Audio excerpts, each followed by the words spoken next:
Wow, good morning, good morning. Oh, are we live? I'm not sure. I think we're live. I think we're live. I think we're on the air. Maybe. We may be. Yeah, we're on the air. So, I'm watching the actual stream out there to wait for it to pop up. I guess we got our little 20-second delay. There it goes. I see it now. Perfect. Yeah, we are indeed live. Mark, how are you? good, mate. Good, good. Mr. Cave, I see, has joined us. He's always on nice and early. Reminds me of my truck. My truck's name's Greg, spelt the same way. Your truck, Yeah, my 4x4. it's named Greg. Yeah, Greg. Yeah, my wife names everything. So I got I name. I think I saw her a few minutes ago in the chair next to you. She's been Yeah. slightly in view. Mm-hmm. Yeah, she's been jumping in and out because, her workday's starting as well. Yeah, yeah. Yours is starting. Mine's coming to an end. 4 Yeah. p.m. time. 4 Yeah. p.m. It seems that things are quite quiet, excuse me, at the moment with it's last month of the financial year now for Microsoft, isn't it? Yeah, this is the end of their fiscal year, and this is basically the end of their fiscal quarter as well. Will be June 30th. Mm-hmm. They call this, what is this, so July will be what, H1, right? Mm-hmm. Their new beginning of their new. And my experience has always been they start kind of quieting down and going into box and focusing on stuff at the moment to kind of wrap up do the best they can do for the last year, boom, and they're done. Mm-hmm. And then it takes them a while to get out of the box. I mean, it takes them several months of their planning and stuff like that. It almost feels like one of the reasons you guys have to scramble so much at the end is because you start so late in the beginning. I mean, you don't even give yourself a full year for things to happen because you spend the first 3 months fucking around coming up with what you're going to do. And then we have 9 months, but we don't even have that because you're going to shut down the last couple of months to try and, get everything in order. So there's like 7 months of go time in a year for them. And the rest of it is either planning or recovering, I guess it's just the nature of big public companies, that's how they all. They must lose about a month a year in conferences, right? As in whether it's internal conferences or external, they'd lose about a month a year just in conference events. Yeah, that might be changing. That might be changing in how much time and effort they lose in those events. I had I caught Alyssa for my Steve has a chat. I caught her today in between meetings and had a short chat with her, but which I'll be publishing it soon. But just a little bit of highlight for anybody who's listening to our show. I asked her about events, talking about the recently concluded MBAS, and I mean Microsoft is over the moon about how successful that was from their perspective. I mean, they didn't have to rent a venue. They didn't have to ship all their people somewhere. They didn't have to set up stages, all this crazy production, for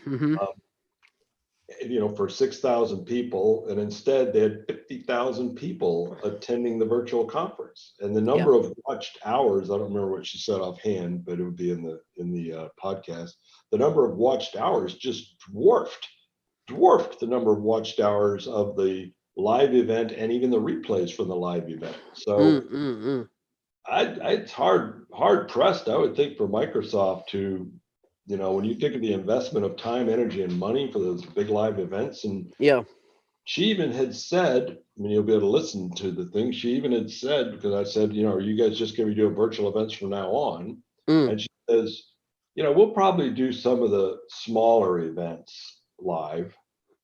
Meaning that the big events are going to be virtual. So we may have seen the last of an in-person Inspire, Build, MVP Summit. MVP Summit. What's the other big one? Ignite. Yep. We may have seen the last live versions of those events. I mean, just from Microsoft's standpoint, they get way more bang for their buck. And Microsoft's just one of many companies out there that's probably having the exact same thing happen to them. Way more attendees to their virtual events. I think I've seen Adobe. Adobe has done all their marketing and release of their full virtual event. And once again, I just don't think that they will go back because the numbers are so eye-watering large, the attendance.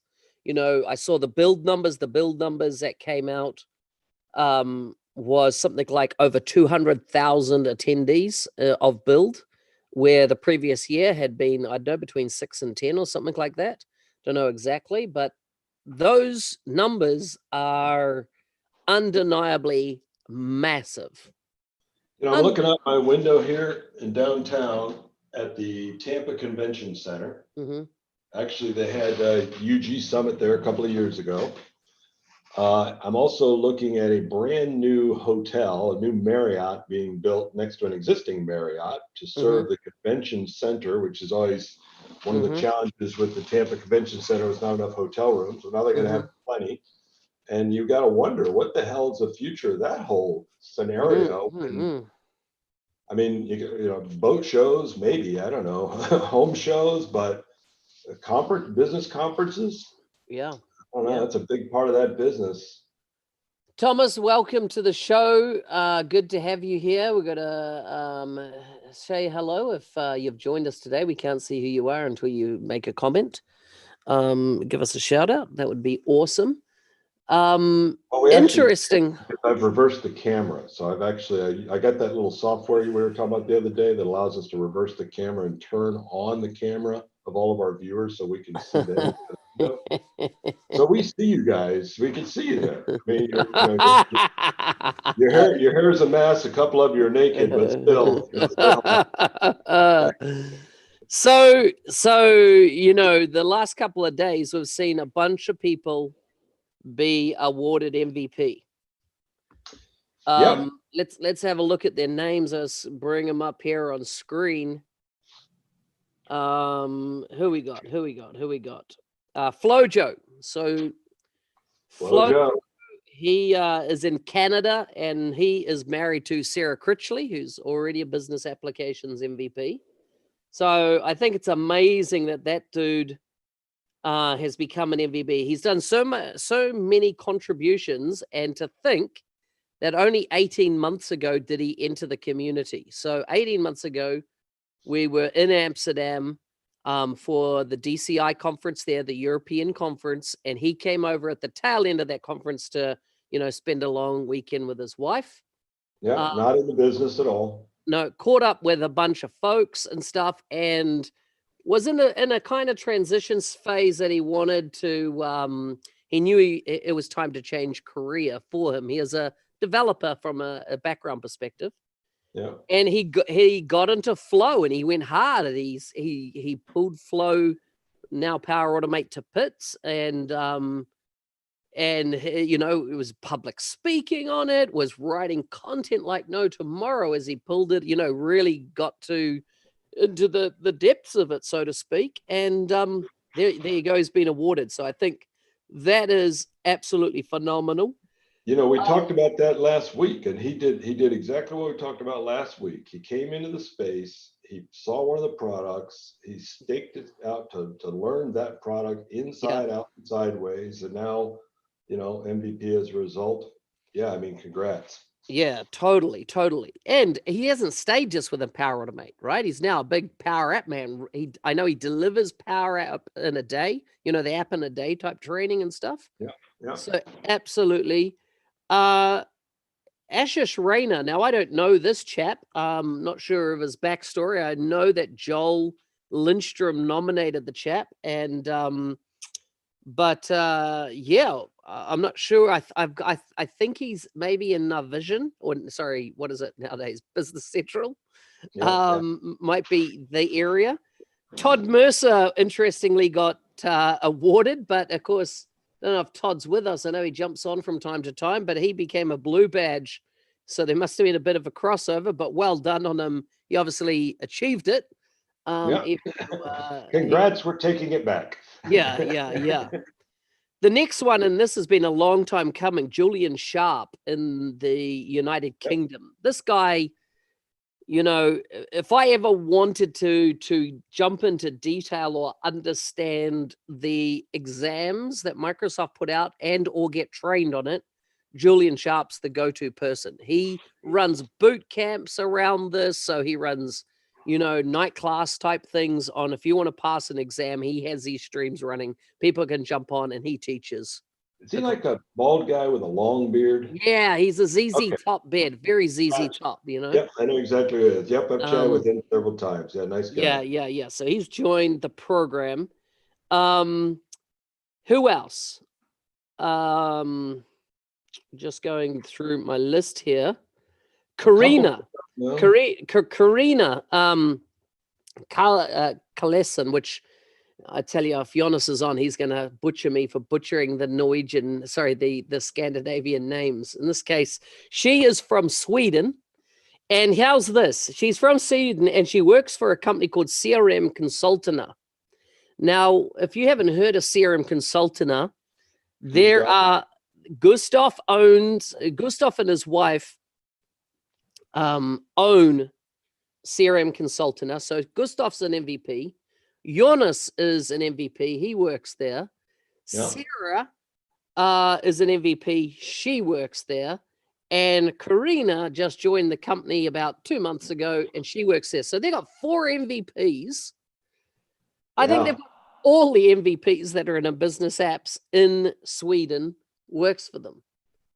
You know, it's interesting. It's similar to what happened over in Finland with Yuka's group. Was it?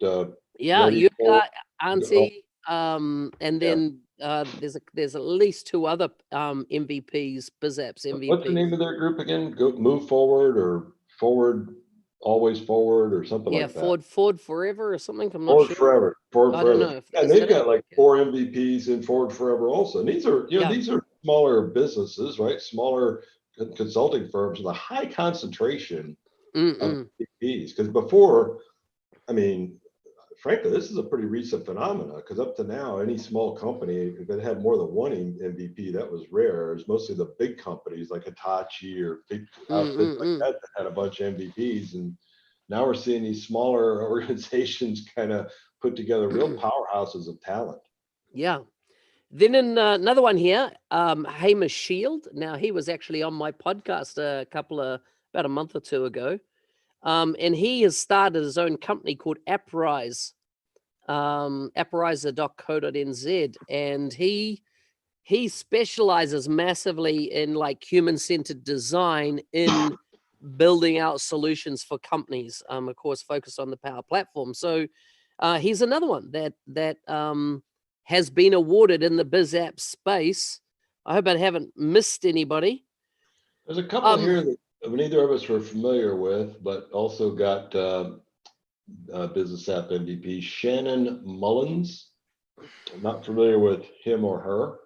Yeah, well, and Stefan Rydell. Mm-hmm. That name sounds familiar. Maybe I've seen some posts or.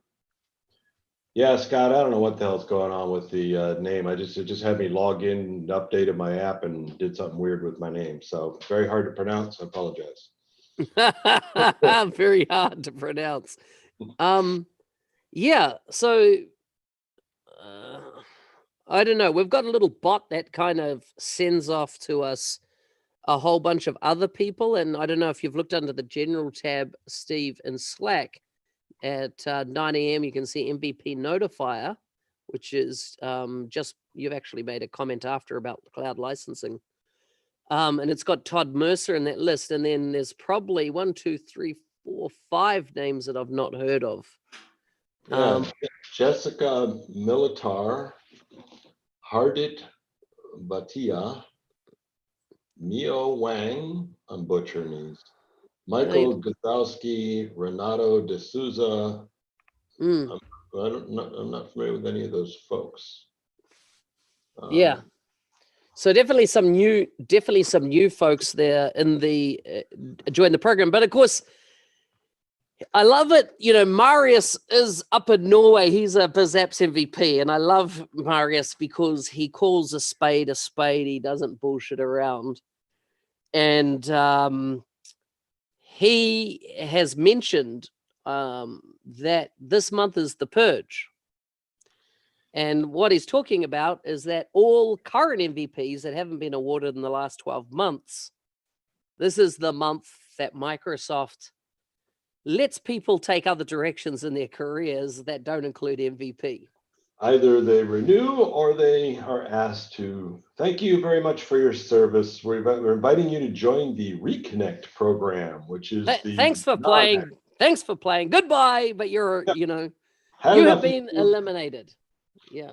Had enough of you. So yeah, I guess we'll see that. I mean, the new MVPs coming on board is great. Some of them I know, some of them I don't. I look forward to hopefully, getting to know them. Although without all these live events, it's going to be more of a challenge. But it's always more interesting to me, the renewal time, to see who gets axed for the program. And very seldom is it a surprise. You'll look and you'll see, oh, so-and-so got cut. And then it's like, well, I haven't heard anything from them in a while. Yeah. Maybe they even left Microsoft doing something else, or they put their head down. They just kind of disappeared. And then it's always like, oh, really? I can't believe that he didn't get renewed. But then it's like, well, I haven't heard from him in a while. So you know exactly what you did when you don't get renewed. Yeah.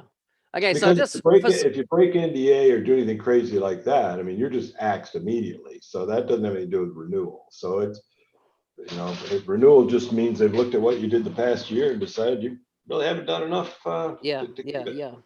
Yeah. I don't know if Eric's on the call with us. I know he often jumps on, another MVP, but it's his birthday today, and I only know this because it just popped up on my on my happy birthday. Eric, happy birthday. And also Keith Watling's birthday today popped up. And while I was getting a whole bunch of notifications, I just got a message from Hayden E. Stafford.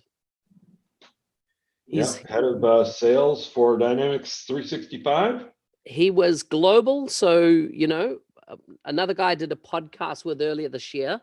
And really, the three of them were the kind of that made up or of the biggest drive that we've seen in Microsoft Business Applications. So there was Alyssa, who looked after marketing, James Phillips, who looks after engineering, and Hayden looked after global sales for business applications. And his new job title is President of Global Client Engagement at Pega. So he has left Microsoft. What is Pega? Well, Pega, let me quote. This is what it says. Pega is the leader in cloud software for customer engagement and operational excellence. Okay. So their claim to fame was around the automation, enterprise BPM, business process automation, right? So I know Pega well because I lost one of my biggest deals in Australia to Pega. And that was for a major bank that had been using Dynamics for some time, and they were looking at upgrading to the latest version of Dynamics. They decided to go to market at that time, and Pega won the deal. So in big organizations, particularly government agencies, etc., I've seen Pega do very, very well. So yeah, I've run into them once in competition scenario, but we're not typically chasing the great big companies. There's also, by the way, I don't want to leave him out. One other leg of that dynamic stool of success is Jeff York. Yeah, the finance guy, right? Yeah, he runs all the money side of the whole equation. He keeps all the bills paid. And he holds the purse, right? He holds the the purse and makes sure things are profitable. Yeah, he knows where the dead bodies are, and he knows where to send the horse heads and things like that, right? Yeah, exactly. yeah. So this is interesting. So Hayden, this is what he said to me. Let me tell you, I've lost what he said to you. I've gone and moved on. Can't even see. Here he goes. Let me see. Hayden Stafford. Here he goes. This is what he said to me. Thank you, Mark. Thank you for your support while I was at Microsoft. There you go. Because I said, congratulations, Hayden. You did amazing things for business applications at Microsoft. I'm sure you'll repeat it at Pega. So, but I think that's going to be interesting to see who his replacement is and whether he has the fire in his belly like Hayden had for selling. One of the things I remember that blew me away with Hayden is that this year he was given $500 million to grow the channel. over last year, our last financial year, he had $68 million to grow the channel, and 68 million to $500 million. That's a big jump in money that you have to spend to grow the sales arm of BizApp selling. So I wonder who's coming in to take that over. Yeah, I mean, Hayden came into, I mean, most of his career was IBM. Then he did a couple of years, at Salesforce, came into Microsoft about 6 years ago on enterprise business applications sales, but then became a corporate vice president, really got the reins, I think, where he started getting the money about 3 years ago. So he's not one of these guys that bounced in and bounced out. I mean, he was there for a while. I expect he'll probably be at Pega for a while. And when you're in a business like Microsoft, in a position essentially basically running global enterprise sales for 6 years, that's not a quick position to refill. I mean, there's some entrenched motions there that were Hayden Stafford developed and driven motions. And one of the things about an aggressive sales leader, they're going to come in with all their own ideas. Probably even more so than any other position. It's that salesperson coming in is like, you know what? I don't care how we did it before. Here's how we're doing it now. And once again, he's coming in an inflection point in the way business is done with COVID happening, and also with the expectation that COVID might return in greater force later in the year. Some of the speculation coming out of WHO. So this new person might come in with a whole new game of how the world's going to run, in this space. So yeah, it's like, it almost seems like every day or every other day, something else pops up as a result of the virus that's going to change the way something is done in the future that I find myself thinking, yeah, I hadn't thought about that, but kind of obvious. It's like I was telling you, looking out the window at the new convention hotel expansion. I'm thinking, ooh, I'll bet they wish they knew what was going on before they started breaking ground on that one. Yeah. Because there's a whole thing not needed. You even take a little country like the one I live in, and the whole hotel industry is kind of caught with their pants down because, our biggest income earner in New Zealand is tourism.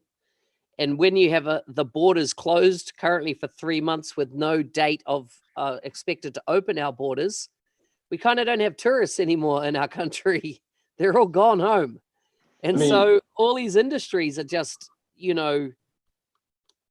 they're bleeding. Like, I don't know, what will come out of it, because there's no end in sight for the turnaround where tourism will be, as in international tourism will be back in New Zealand. They can only rely on domestic tourism.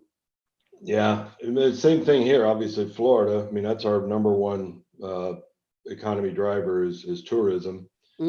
But I've been over to the beach here recently, and some of the hotels are quite busy. But I think it's probably more local tourism. I mean, I'm planning on going over this weekend to the beach myself and renting a place for the weekend just to get away.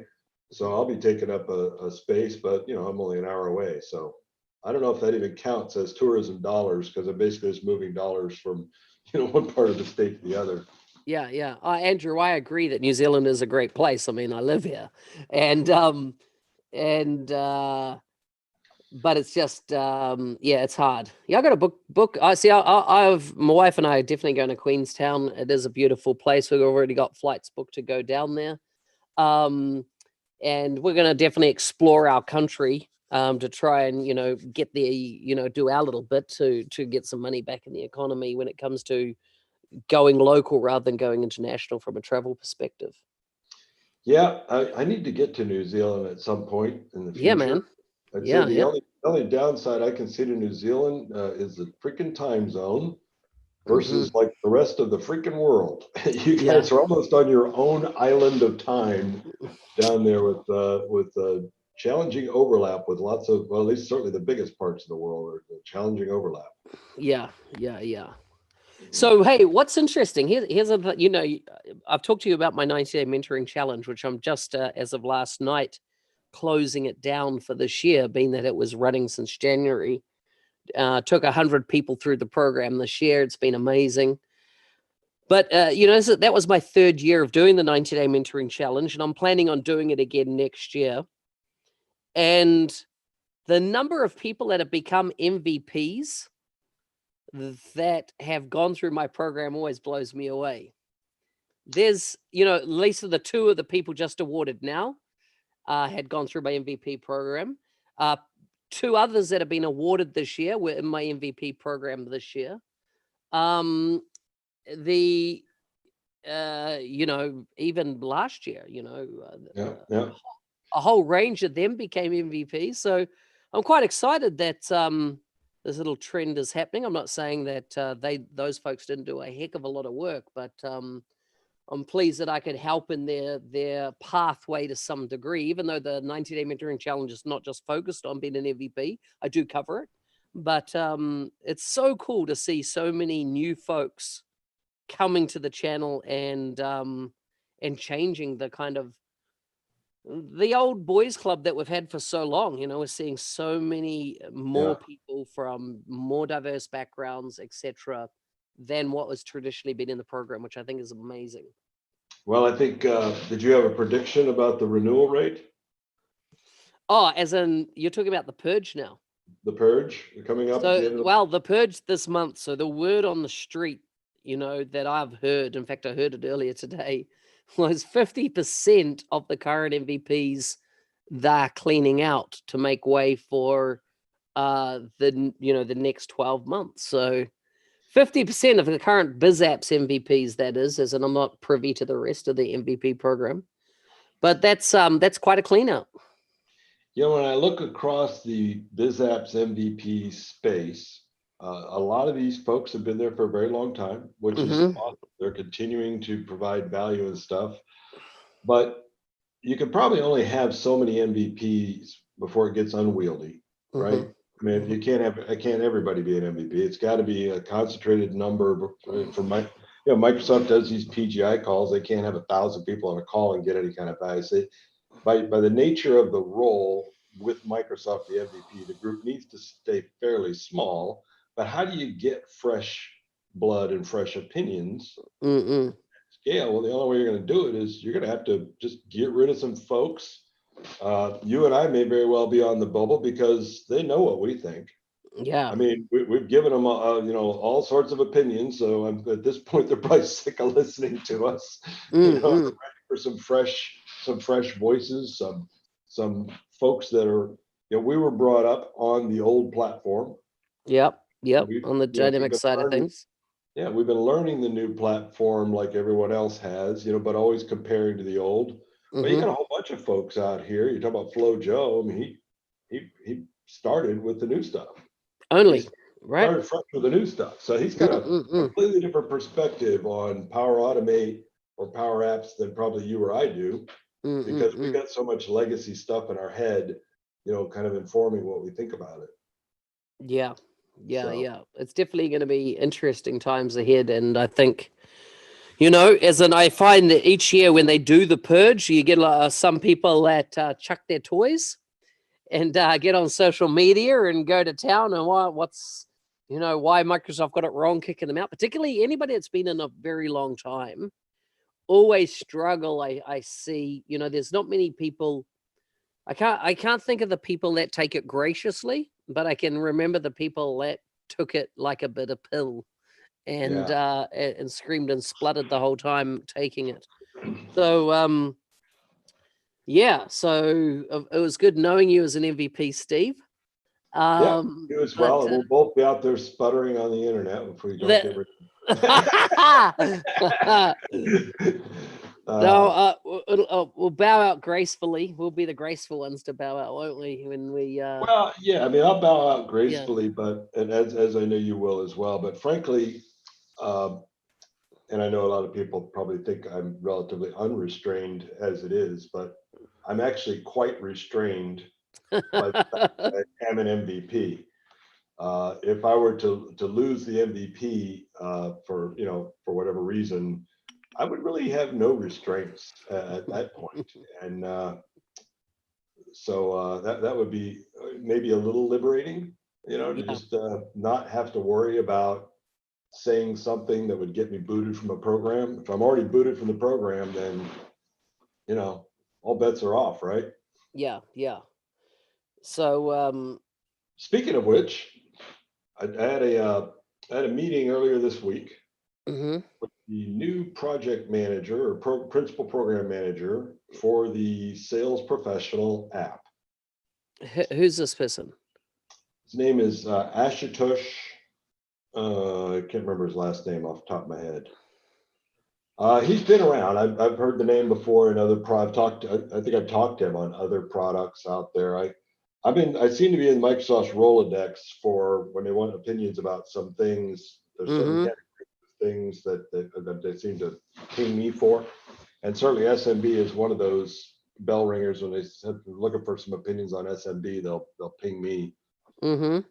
And I've not been a big fan of the sales professional app as an SMB. Are you just talking the app, not, or are you talking the actual Dynamics 365 sales, or are you talking about a mobile app? No, the sales professional is a $65 license Yeah. of Dynamics 365 for sales, Yeah. as opposed to the enterprise sales. They both Correct. manifest as an app, and sales professional is like, a feature limited version of enterprise. And What's it's limited? so lots of limits, because again, they're selling this same platform, same everything as enterprise, but they need to take some stuff out and put some limits on to justify a lower price. And so like maximum numbers of entities, you can't use PowerApps with it, which makes it almost useless. Hmm. There's some pieces of logic, some enterprise stuff that they've kind of pulled out, and I think they got this idea.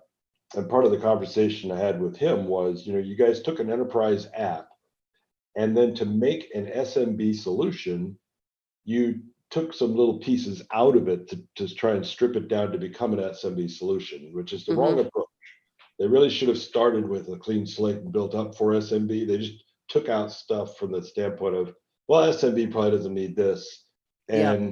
And they probably don't need that, and they don't need that. And what was left over after they pulled out some stuff, they said, there you go, there's an SMB solution.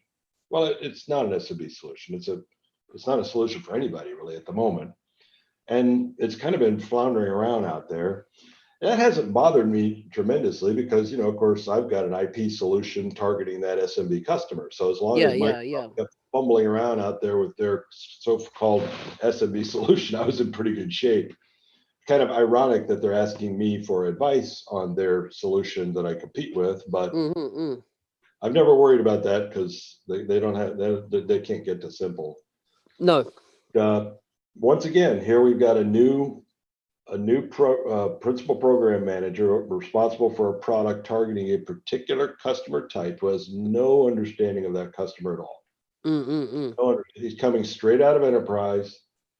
This goes all the way back to what was the guy's name? It left for Salesforce that started the whole SMB motion. You talked to him. I talked to him. Juja, not Juja. Not Jujar. He was. Was it Brian? No. No, he was. He was part of Jujar's team. He ended up going to Salesforce, but he was the one that was doing. He started the market, the Dynamics marketing, which is going to be an SMB solution. That whole program. His name escapes me now, but he was another one. Kishore. Yeah. Kishore. Keyshawn. Yeah. There was another one. He came from enterprise, all of his career in enterprise, and was go solve for SMB. And now we got another guy, same thing. Enterprise guy, been deep in the bowels of Microsoft Enterprise here. SMB. I don't understand why they keep doing that. They just keep. They don't have anybody that knows anything about. I mean, they have to bring them in from outside. They keep just trying to take and repurpose enterprise people to go solve that problem. So Yeah. I pretty much told him, no offense, but the problem is going to be you. You're not going to be able to fix the problem if you don't understand the customer Exactly. you're looking for. So you're not going to be able to learn it at this stage. So if you don't mind, I'll just wait till the next guy. Keep waiting for somebody to show up. I think that Prashant has said the guy's name. Is that the name of the guy specifically? Kumar Maybe yeah. Ashrush? It showed up in Teams. Ash, I think he was being called Ash. Let me look him up in my. Yeah. I'll look him up in Debbie, my. Debbie is saying there's some restrictions in the application. Yeah, totally agree. Totally correct. Well, the biggest one is PowerApps are not part of it. Yeah. How is that even possible? I mean, I did bring that up to Alyssa, there's a couple of people who are supposed to be looking into that, because for $65 US, I get Sales Professional, which is a handicapped version of Sales Enterprise. And I can't build any PowerApps with it. It's not a right of that license. So I can't do shit with it. Or I could just drop down to PowerApps for $40 and build whatever the hell I want. Yeah. So it's to take power, and PowerApps is such a core major focus of Microsoft. Why would you launch any license that didn't include it in some way? Yeah. Why would you do that? You want the seating in there, right? Yeah, absolutely. Yeah. So true. So true. Let me see, it was Dina that actually set that up. Are you validating that person's name? Yeah, I'm trying to.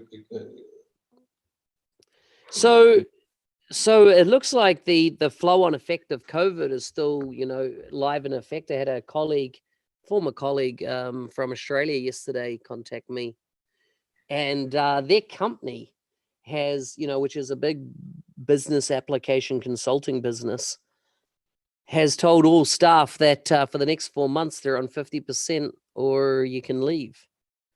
You show on the door, and I was like, we'll put that down as the most motivating thing you could possibly tell people, right?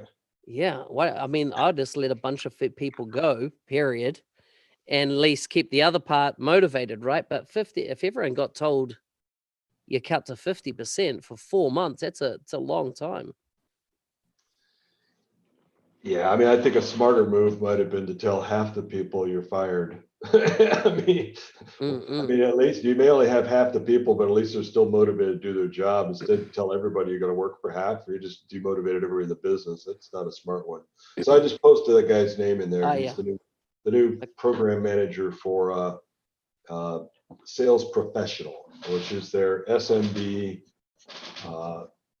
CRM solution, which once again is anything but simple. Yeah.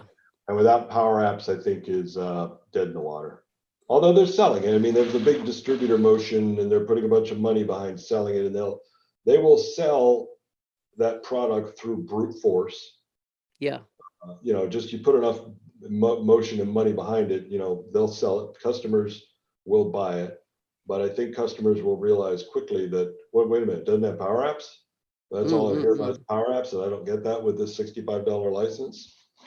And I think that there'll be some challenges. Is this the dude that you were mentioning? When? As in that Ash Tosh guy, because his last name's spelt slightly different, but he's listed as a technical cloud architect, citizen application platform. I just copied this directly from his email, so this would be the correct spelling, I'm sure. Okay. But let's see if it's a different person. Oh, wait a minute. I left an I off the end. Yeah. Okay. So that was the dude. Yeah. I apparently didn't cover the whole thing when I did my copy. Yeah. So I had an I to the end. His current title is Technical Lead Citizen Application Platform, which is Business Application Group. Right? CAP. That's Charles Lamana's product. Yeah. Okay, interesting. What were we just talking about before I rudely interrupted? No idea. And nobody's going to remind us either, because I'm sure. No. They'll be glad we moved on from whatever the hell it is. So just throwing to the audience, is there any particular questions that you have pending or want us to drill in and find out? Anything we can help you with? We're talking about businesses. So I've had another big brand, probably one of the biggest companies in the world. I won't say their name specifically. Yeah, Prashant, 50%. let's just say the company's name starts with a D, ends with an X. They seem to be laying off folks all over the place in our space. Really? Yeah. Yeah. Oh, it doesn't end with an X, actually. There you go. It's cryptic enough. Ends with an E, maybe? No, it does end with an X. There as in, yeah, there seems to be a lot of consultants as in our space that, yeah, I'm hearing, are being laid off, and a bunch of people have been forced to go independent because there's no work. So, and these are all in the US, by the way. These are all people in the US that have reached out to me. Isn't it also though, this was one of these aggregators, right? When these companies just started buying up partners and aggregating. Hoovering everybody up. Yeah. You got to think at some point, and maybe the virus is a perfect excuse, but the aggregators, they just keep adding bodies, right? I mean, you buy another company, you get all the bodies, buy another company. Well, what they're really wanting is the customers, right? They want the customer, they want the customer base, and now they got 10 people that can do the same job because they bought 10 different companies. Let's pick the best couple of them and get rid of the rest, because they don't need all the people that they bought. So I think a layoff was probably inevitable in those big aggregation deals. Yeah. But the virus is probably the perfect excuse. Yeah.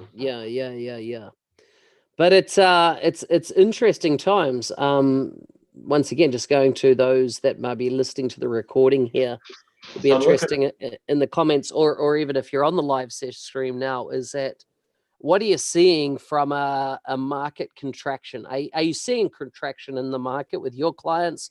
Are you seeing new deals being signed with customers for delivering power platform type projects? Are you seeing a quietening? What are you actually seeing going on? Be interested to hear your feedback and what your thoughts are. A on it. couple of comments in the comment thing got me wondering if we're talking about the same thing, because the sales professional is Dynamics 365 sales professional sits on CDS. It's the same thing as the enterprise sales CRM SKU, but it's a simplified version of that, or an attempted to be simplified. And it's not. I don't think it's necessarily related to Business Central. That may be something else that Debbie's referring to as an add-on. I think that might be something different, or it may be that if you have Business Central, they've got some special pricing for Sales Pro as an add-on. Maybe that's what she's referring to. If she's looking at it through the Business Central door, they probably have maybe they got some bundles or something there to try and tie those things together. Yeah. So, yeah, I mean, our business has been kind of interesting. We haven't seen a big slowdown of business, but we haven't seen a big growth. It's I wouldn't say things are completely flat, but where things were growing at a pretty good clip, they're kind of leveling off.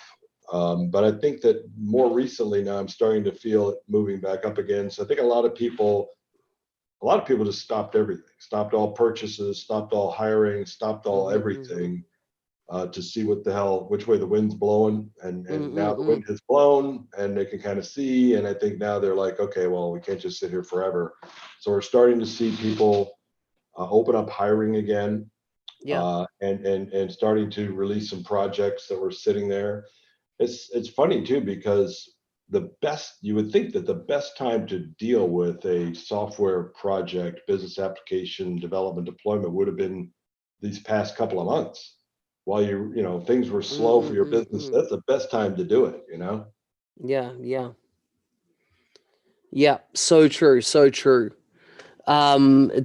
definitely been a slowdown, without a doubt. But the flip side of this, of course, is companies realizing that they need to invest more in technology if they're going to be able to digitally compete, moving forward. I mean, this has to have exposed that weakness in a lot of companies that had not digitally transformed, whatever the hell we want to use the term, that had not digitally transformed before this virus. This has to have just kind of laid bare some of their inadequacies to be able to deal with the modern business. I mean, we talked about DCI as just a business model. I mean, not even kind of off the software, but just there's business models out there that are real trouble now, and not just because of the virus, but because of what the virus made people aware of that will never go away. Yeah. And a good example is the fact that events don't necessarily need to be in person to be effective. And if they're not in person and there's no cost, then you don't need to charge for this education events. But if you're in a business of doing big in-person events for a fee, you're kind of in a shit sandwich right now. I think DCI, which is, for those that don't know DCI, it's dynamic communities, not dynamics, but dynamic communities. Which is UG, all the UG stuff. All the user group summits, whether it be Europe, Australia, or North America, they've run big events. And like, if we just take a look a bit of their history, they started off out of the GP side of things. Great Plains years ago, a lot of former Microsoft staff went out and started running events when Microsoft wasn't doing it. And they grew to, their most recent kind of thing that they did was the PowerApps World Tour, right? That's their big thing, which was a contract from Microsoft to deliver this in various geographies. So at their very core, they're an events company which helps subsidize the running of user groups, particularly in North America, but more recent times grown into Europe and other parts of the globe. The thing is that their business model was hinged on big events, right? And those big events had grown. Those big events had grown when Convergence was stopped by Microsoft some years ago, which was Microsoft's big business applications conference. Creative Vacuum. And what happened is that DCI would get, they used to be tacked on the front or the back of that conference. So it'd be a 2-day conference around. But what happened is when Microsoft went, boom, Convergence is over, DCI went, boo-boo, and started running events with 6,000, 7,000 people in attendance. Microsoft would turn up, they'd send 100-odd, senior folks in there, and they would talk about double the attendance. Yeah, that would double the attendance in the event. Yeah, I think their business model was partly big events, but their biggest part of their business model was paid events. Yeah. So now paid to attend. So now that COVID has hit, Dynamics 365 Saturdays and all the various variants, which are free, came to market. Making a big dent before the virus. Yep. Now you have Microsoft turning around, virtualizing their events and pulling in eye-watering numbers in attendance. For free. And Microsoft are going to keep doing this. So you think now of the 3 big tech Microsoft events, BizApps, Build, and Ignite, all going to be virtual forever. They're never changing. I can't imagine they are changing. In fact, I'll buy you a beer if you ask me and you meet me. I'll buy you a beer if they ever go back for these 3 events to in person as their primary go-to-market channel. They will be virtual events, guaranteed. So let's take that as those are examples. So now you got DCI paid for a virtual event. I've actually just pulled out of speaking at what was the Barcelona event, which had gone virtual, etc. I think it's still $1,000 a ticket to attend that virtual event, where the speakers, of course, are all virtual from around the world and stuff. And so now there's so much competition, and I think they have not pivoted in time. So I can't see that they have a future, because here's the other thing. Oh, carry on. I'll give you. I was just going to say they also, I think, have largely lost the horse's mouth. I mean, Microsoft just did their virtual event with all of their project managers, the product owners up there talking about the product. They have no need to go to someone else's virtual event and repeat that. So what's going to happen? The speakers that are going to be there are probably going to be, any MVPs who might be willing, or just users. which will certainly be different content than what you'll get from the horse's mouth, right? And we would say something different about a product maybe than Microsoft is. So there potentially some value there, but it's no more valuable than what the Microsoft guy said. It's just a different opinion. I'm not going to pay a bunch of money to get a different opinion when I got this one for free. And if Microsoft decided to open up biz apps to say MVP speakers to get that other opinion, well, then then they got nothing. There's nothing to sell. Yeah. So here's the flip side, right? So that was one of their arms, the events. The other side was providing a platform for user groups to run. Now, and in that platform, there were forums, right, where you could have discussion topics. Once again, under a paid subscription, you would get access to education, which was a lot of the videos from their other events. So here's the problem. I predict, of the whispers that I am hearing in the community, that Microsoft are going to release a tool to run user groups. It will be part of the PowerApps.community.domain structure, right? Because what have you got there already? You've got all the forums, right? Yep. You've got GitHub to handle all the code type of related stuff. Now, if you just add an events component that, of course, will be intrinsically linked with Teams to run virtual events. So in other words, that will all be built in. They turn around and say, listen, if you have a profile here, hey, why don't you run a user group? Click here. You'll click, you'll get your people together. You'll run your virtual user group. Everything will be on that core Dynamics community platform. So Microsoft, over the last 3 years, have moved from their community being with DCI now to bringing their entire community in-house. The user group is the last stretch of the road that needed to be bought in-house. They turn around and release playbooks on how to run user groups effectively. All of a sudden, we double, triple the number of user groups that can be run anywhere around the globe, all virtually. They could also be run in person if you wanted, because it's nothing stopping you booking a room and actually running that event once, all the COVID restrictions are gone. I think it's game over. I agree with Andrew. There's too many forums, and if Microsoft decided to lean into creating the user group forums on their own properties, which they have. No, they won't create anything new. They will just keep their forums, which are some of the most massively attended forums in the space.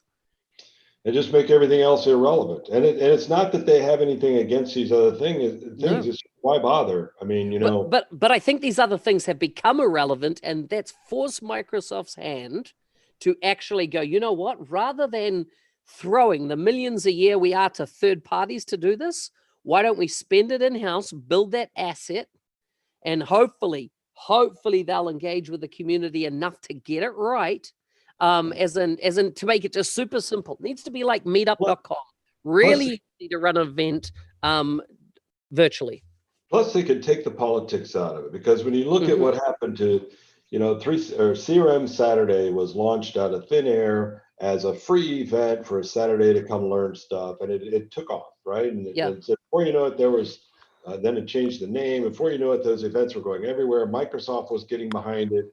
But like anything that gets significant, then suddenly politics came into play. And this is outside of Microsoft. The organizers start getting petty and start getting competitive. And then suddenly there's splinter groups going to go do their other things and build stuff. And, from Microsoft's standpoint, none of that is healthy.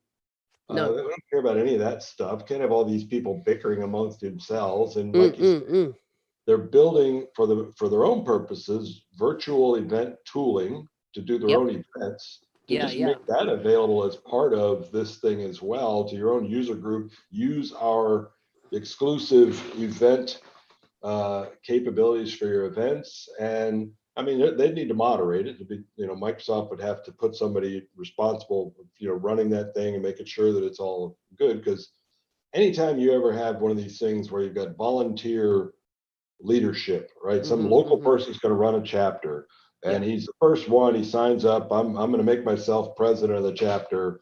And then for the next 5 years, everybody's battling to try and get him out of the position. Yeah, yeah.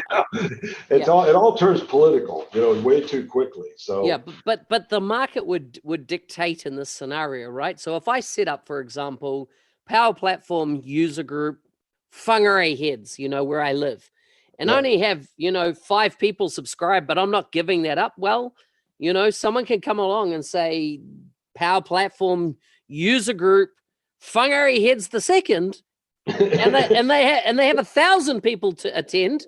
It doesn't matter if I'm blocking the first one. The people will show up where they show up, where they get the good content, where they get what they need to do. And so, Rotary is a good example. The other one is Toastmasters is a great example, right? Toastmasters is in every country in the world. You can go and attend Toastmasters, but do they have anybody paid in those countries as in running those individual Toastmasters group? No, it's all, they even take money and stuff as part of this. Sub fees, but they've just got a model that kind of is cellular. It grows on itself. In other words, it grows, it splits and grows and splits and grows and splits. And there's probably 3 or 4 of those groups, at least, just right here in my city, Toastmasters, that have kind of splintered off. Yeah. There'll be more. And so this is the model I think they should go for. Don't decentralize the whole thing, provide the infrastructure for it to run, and let the market dictate, or the users dictate, where it all works. It was like how it all lands. CRM Saturday originally basically was kind of a website that was going to provide the event management capability. I think where it got sideways really was once it got into sponsorship, and a lot of that was to create money to fly MVPs in to speak. Well, if it's all virtual now, none of that money is needed, and neither are any of the sponsors. All that's gone, and all the politics all the money is out of it. The money's out of it. And Microsoft could provide the same platform. I could sign up and say, I want to start a user group here in Tampa. And if I'm the first one to do it, great. Fine, you got it until, otherwise, here's access to the tools. Here's where you can go create your own local forum. Boom, click this button, instant forum. Here's you can create your events. Boom, here, now you're added to the calendar of events. And what do I care if it's local? Right now it's virtual, right? Yeah. I could be a local chapter leader in Tampa, but I've got Cogneta here in town. I got Beth Burrell here in town. I got a bunch of MVPs right here in town. We could put on an event, a local a virtual event. Yeah. Anybody in the world could join it. Yeah. Because they'd be wanting to hear, one of these folks speak. I mean, talk about wildfire. Way more effective even than the live Saturday events. But also, so here's the other crazy thing. It actually it blows open the platform for people to speak, to get good at becoming public speakers. Right? Well, yes and no. I think it's a lot different speaking like you and I are on this, or if we're doing a webinar, or standing up in front of live people.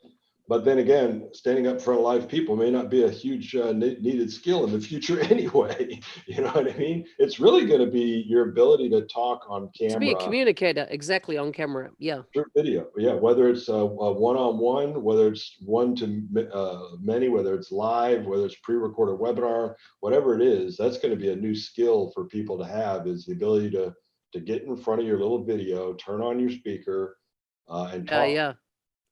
Wow. I've just been sent, while we've been chatting here on air, determined to wreak havoc. Bellevue looting was organized event, police say.